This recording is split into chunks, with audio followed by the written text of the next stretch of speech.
Iqra' bismi rabbikal ladzi khalaq. Diskusi mengenai hubungan agama Abrahamik seperti Islam, Kristen, Yahudi, dan Hindu mengungkapkan petunjuk tambahan tentang keterkaitan di antara kepercayaan-kepercayaan ini. Salah satu contohnya adalah kisah Nabi Nuh yang ditemukan dalam berbagai tradisi agama Abrahamik dan juga dalam Hinduisme. Di dalam Islam, Kristen, dan Yahudi, Nabi Nuh terkenal karena perannya dalam cerita banjir besar. Sementara dalam Hinduisme, cerita yang berupa dikenal dengan sebutan kisah Manu. Manu dianggap sebagai raja pertama di dunia dalam tradisi Hindu, yang juga diidentifikasi sebagai tokoh yang menyelamatkan manusia dari banjir besar. Dalam versi Hindu, kisah Manu menggambarkan saat ia membasuh tangannya di sungai, di mana seekor ikan kecil mendatanginya dan memohon agar diselamatkan. Ikan tersebut berjanji untuk memberikan balasan atas kebaikan Manu dengan memberitahukannya tentang sebuah banjir besar yang akan menyapu bumi. Ikan itu mengarahkan Manu untuk membuat perahu besar untuk menyelamatkan dirinya dan makhluk hidup lainnya. Menariknya, dalam beberapa tradisi Hindu, ikan tersebut dianggap sebagai penjelmaan dari Wisnu, yang merupakan salah satu dewa utama dalam agama Hindu. Wisnu, yang dianggap sebagai roh tertinggi dalam Purana, seringkali diyakini hadir di mana-mana. Oleh karena itu, simbol-simbol dan atribut tertentu dipilih untuk memudahkan penghayatan akan kehadiran dan karakternya. Wisnu juga seringkali diwujudkan dalam berbagai bentuk avatar, seperti ikan Matsya, Krishna, Buddha, dan Kalki. Kisah Nabi Nuh atau Manu memiliki kehadiran yang menarik dalam berbagai tradisi agama, termasuk dalam agama Kristen dan Islam. Dalam Alkitab Kristen telah dijelaskan kisah tentang Nabi Nuh dan bahteranya tercatat dalam kitab Kejadian, khususnya dalam pasal 6 dan 7. Dalam kitab Kejadian pasal 6, Allah menyatakan kepada Nuh rencananya untuk mengakhiri hidup semua makhluk karena bumi telah dipenuhi oleh kekerasan manusia. Allah memerintahkan Nuh untuk membuat sebuah bahtera dari kayu gopher dengan spesifikasi tertentu, karena Allah akan mendatangkan air bah untuk memusnahkan segala yang hidup di bumi. Namun Allah berjanji untuk menyelamatkan Nuh, keluarganya, dan sejumlah spesies hewan dengan membawa mereka masuk ke dalam bahtera tersebut. Di sisi lain, di dalam Al-Quran, kisah Nabi Nuh juga diceritakan di dalam surah Al-Mu'minun ayat 23 dan Asy-Syura ayat 26. Nabi Nuh berdoa kepada Allah, memohon pertolongan karena umatnya mendustakannya. Allah kemudian memberikan petunjuk kepada Nabi Nuh untuk membuat sebuah bahtera besar di bawah pengawasan dan petunjuk Allah. Allah juga menyatakan bahwa ketika perintahnya datang dan air bah mulai mengalir, Nuh harus memasukkan sepasang dari setiap jenis makhluk hidup serta keluarganya ke dalam bahtera tersebut, kecuali orang-orang yang telah ditetapkan untuk ditimpa azab karena kezaliman mereka. Di dalam ayat 26 dan 27 dari surah Al-Mu'minun, Nabi Nuh menyampaikan doa kepada Allah karena kaumnya telah mendustakan risalahnya. Dia memohon agar Allah mengambil keputusan yang adil antara dirinya dan kaumnya, serta menyelamatkan dirinya dan orang-orang yang beriman bersamanya.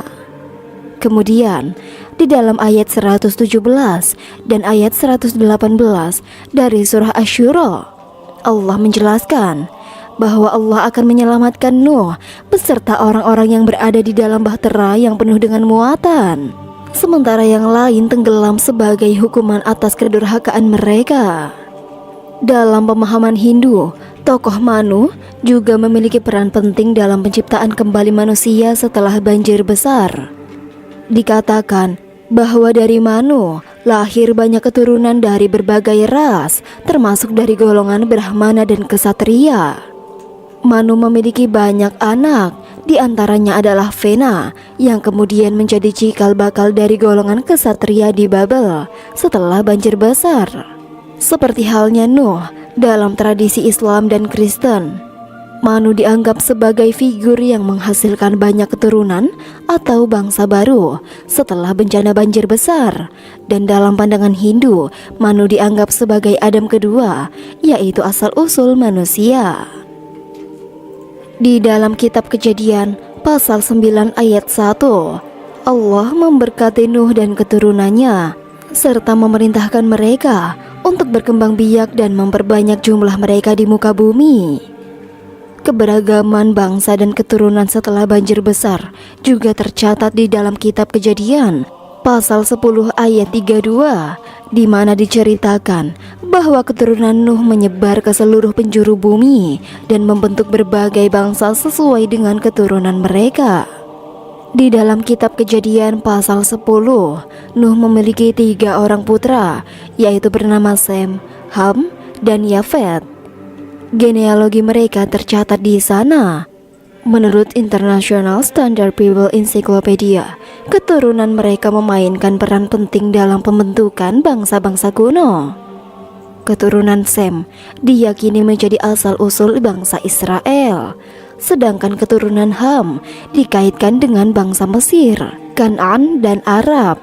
Sementara itu, keturunan Yafet dihubungkan dengan bangsa-bangsa Asia Minor dan Eropa. Selain itu, dalam tradisi Hindu, tokoh Manu atau Nuh juga dianggap sebagai seorang nabi yang membawa hukum ilahi yang dikenal sebagai hukum manusia atau Manusmriti.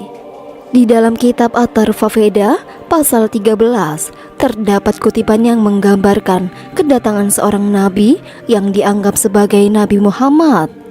Namun dalam konteks Hinduisme, hal ini dipandang kontroversial karena berpandangan tertentu dalam tradisi Hindu tentang pemahaman tertentu mengenai nabi tersebut. Misalnya, dalam buku Rahasia volume 25 dinyatakan bahwa seorang Brahmana tidak boleh naik unta atau keledai, yang mungkin merujuk pada kebiasaan atau larangan dalam masyarakat kuno India. Selain Nabi Nuh yang disebut-sebut sebagai salah satu dewa dalam Hindu, dikatakan bahwa Nabi Ibrahim juga dikaitkan dengan dewa Brahmana dalam agama Hindu. Telah banyak kalangan berpendapat sama bahwa sebutan Brahma berasal dari nama Abraham atau Ibrahim. Sejarah mencatat, kitab Weda paling kuno muncul di India Utara, yang merupakan wilayah perlintasan Ibrahim dan keturunannya dari Teluk Benggala, yaitu tempat hijrah mereka ketika bencana kekeringan yang parah melanda. Dan dari wilayah situlah kemudian Ibrahim menuju ke wilayah Timur Tengah. Hal yang sama dinyatakan pula oleh sebagian besar sarjana yang percaya bahwa Hinduisme dimulai antara 2300 sebelum Masehi dan 1500 sebelum Masehi di lembah Indus dekat dengan Pakistan modern. Jika kita mencermati apa yang disampaikan di dalam kitab Veda, kita bisa menyangkal bahwa pesan itu senada dengan pesan ketauhidan dalam agama Samawi. Misalnya, di dalam Yajurveda, di sana menyatakan bahwa tidak ada rupa bagi Tuhan, Dia tidak pernah dilahirkan, Dia yang berhak disembah. Tuhan itu tidak berbentuk, tapi Dia suci. Kemudian di dalam Atharva Veda menyatakan sesungguhnya Tuhan itu maha besar. Di dalam Rig Veda, di sana menyatakan Tuhan itu Maha Esa, panggillah Dia dengan berbagai nama. Kemudian di dalam Yajurveda juga menyatakan segala sesuatu di alam semesta yang selalu berubah ini diliputi Hyang Maha Kuasa. Dan masih banyak lagi. Tidak bisakah kita melihat bahwa Veda ada kemungkinan terkait dengan kata beda dalam bahasa Indonesia? Hal ini tentu saja dimungkinkan, seperti halnya banyak kata dalam bahasa Indonesia yang kita ketahui dapat kita temukan kesamaannya dalam bahasa Sanskrit. Jika kita bisa sepakat bahwa kata Veda terkait dengan kata beda dalam bahasa Indonesia, maka kita bisa melangkah lebih jauh dengan dugaan bahwa bisa jadi Veda ada keterkaitan dengan kata Furqan yang berarti pembeda. Dan benarkah Nabi Ibrahim alaihissalam adalah Dewa Brahma? Berikut ini adalah pendapat yang pro dengan pernyataan tersebut. Pertama, baik Nabi Ibrahim dan Dewa Batara Brahma adalah dikenal sebagai simbol tentang keesaan Tuhan. Kedua, Nabi Ibrahim dan Dewa Brahma memiliki kemiripan. Yang dimaksud adalah kemiripan pada segi hormofon dan homonim, yaitu dalam nama mereka berdua. Dan yang ketiga, istri Nabi Ibrahim bernama Siti Sarah dan istri Dewa Brahma bernama Dewi Saraswati. Di dalam Islam diceritakan bahwa Nabi Ibrahim dihukum dengan cara dibakar karena telah memenggal berhala bangsa Ur. Dalam catatan sejarah bangsa Hindu kuno disebutkan bahwa Dewa Brahma tidak bisa disentuh api walaupun seujungnya rambut.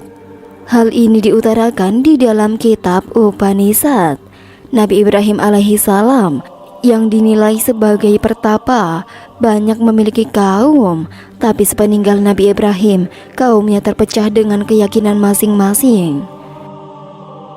Abraham atau Brahma, mereka adalah satu dan kata yang sama dan menunjukkan satu doktrin yang sama, ujar sejarawan Anna Kingsford di dalam bukunya The Perfect Way or The Finding of Christ. Di dalam agama Hindu, Dewa Brahma merupakan sosok yang dituhankan. Konon, sosok Brahma ini adalah Nabi Ibrahim atau Bapak Tauhid. Berkaca dari kisahnya yang mempunyai istri Saraswati, persis seperti istri Nabi Ibrahim yang bernama Siti Sarah. Secara geografis, tampak kemungkinan Nabi Ibrahim memiliki pengaruh sampai ke wilayah Sindhu, yakni India. Nabi Ibrahim berasal dari suku Ur di kota Babylon, Mesopotamia kuno. Sekarang adalah Irak. Sejumlah sumber menyebutkan suku Ur berkembang menjadi Urian, Aryan atau Arya. Karenanya, Hitler yang dikenal dengan kelompok Nazinya bahkan dengan suku Aryanya. Bahkan bangsa Persia pun disebut sebagai Arya dan mengaku sebagai turunan Hazrat Ibrahim dari Ur. Tidak mengherankan bila Zoroaster yang berasal dari bangsa Persia memiliki peran pesan tauhid yang sangat kuat dalam kitab-kitabnya. Berdasarkan beberapa sumber, dalam ajaran Zoroastrianisme hanya ada satu Tuhan yang universal dan maha kuasa, yaitu Ahura Mazda, yang berarti yang maha bijaksana. Mereka juga percaya konsep hari kebangkitan. Meskipun pada praktiknya terjadi penyimpangan karena adanya sifat monisme dan teofani yang menuntut keberadaan Tuhan harus dengan wujudnya. Dalam literatur kitab agama Hindu pun dinyatakan bahwa bahkan api tak dapat menyentuh rambut sang Brahma. Itu persis seperti kisah Nabi Ibrahim yang tidak dapat dibakar oleh Raja Namrud. Karenanya, di setiap bacaan sholawat yang dikhususkan kepada Nabi Muhammad dan keluarganya pada saat duduk tasyahud ketika sholat, selalu diiringi dengan sholawat kepada Nabi Ibrahim beserta keluarganya. Semata-mata dikarenakan hanya Nabi Ibrahim dan Nabi Muhammad lah yang pengajarannya bersifat universal, ditunjukkan untuk seluruh umat, serta menjadi bapak semua bangsa. Lalu, siapakah Buddha dalam Islam? Buddha merupakan sebutan bagi seorang yang telah memperoleh pencerahan batin yang sempurna. Konon, sang Buddha yang dikenal sebagai guru suci bagi umat Buddha tidak lain adalah sosok Nabi Zulkifli alaihissalam, yang di dalam Al-Quran disebut sebagai nabi yang memiliki kesabaran yang luar biasa. Sama halnya dengan konsep Buddhisme yang mengajarkan kesabaran. Zulkifli sendiri bermakna orang yang berasal dari kifl. Sedangkan kifl itu sendiri merupakan nama Arab untuk Kapila, yang merupakan singkatan dari Kapila Vastu, yang berarti tempat tinggal masa kecil Buddha Gautama. Terdapat beberapa analisis dari sejarawan, khususnya dari Dr. Alexander Berson, mengenai hal ini. Beliau menganalisis istilah yang terdapat di dalam Quran Surah At-Tin bahwa buah zaitun melambangkan Yerusalem, Nabi Isa alaihi salam. Kemudian Bukit Sinai melambangkan Nabi Musa dan Yahudi. Lalu kota Mekah menunjukkan Islam dan Nabi Muhammad. Lantas, buah tin itu melambangkan apa? Para musafir seperti Al-Qasimi menafsirkan pohon tin di dalam Quran Surah At-Tin ayat 1 dengan pohon Bodhi. Pohon tersebut disinyalir sebagai tempat Buddha mencapai pencerahan sempurna. Dari sinilah mengapa sebagian ilmuwan Islam meyakini bahwa Buddha telah diakui sebagai nabi di dalam agama Islam. Bahkan dalam ajaran Buddha dikenal sosok Buddha Maitreya atau yang berhati mulia, yang dikenal dalam bahasa Buddha sebagai Buddha yang akan datang. Menurut analisis beberapa cendekia, sosok tersebut adalah Nabi Muhammad SAW. Sama halnya seperti ajaran Hindu. Dalam kitab Weda dikenal sosok Kalki Avatar yang akan menjadi pembawa risalah terakhir atau Prophet of Bhagwan untuk menuntun seluruh dunia. Menurut ramalan Hindu, Kalki Avatar akan lahir di sebuah jazirah dan itu berada di wilayah Arab yang dikenal sebagai Jaziratul Arab. Dugaan realistis sosok tersebut tak lain adalah Nabi Muhammad SAW.